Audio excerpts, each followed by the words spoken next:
50 லட்சம் ரூபாய்க்கு கோபுரம் கட்டுனேன் சுவாமி. எனக்கு நீ சாமியை கும்பிடலை, நீ காசில் சாமியை பார்த்த, அன்பில் சாமியை பார்க்கல.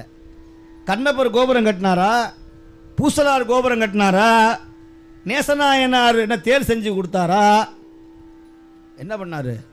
அமர்நீதி நாயனார் என்ன தங்க கவசம் வாங்கி போட்டாரா? ஒரு கோவணம் வாங்கி கொடுத்தார்.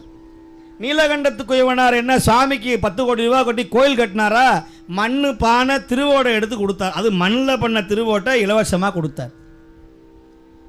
யோசிச்சு பாருங்க அன்பர்களே, நீங்கள் சுவாமியை விலை பேச முடியாது. தொண்டுக்கும் சுவாமிக்கும் பணத்துக்கும் சம்பந்தமே கிடையாது. நிறைய பேர் நான் கோயிலை கட்டுறேன், தேர் இழுக்கிறேன், அது செய்கிறேன், இதை செய்கிறேன். அப்பா நீ முதல்ல சுவாமியை வணங்குனியா? நீ முதல்ல அடியாருக்கு ஒரு வேளை சோறு போட்டியா? அதை செய்யப்பா. முதல்ல நாயன்மாவுடைய புகழை சொன்னியா?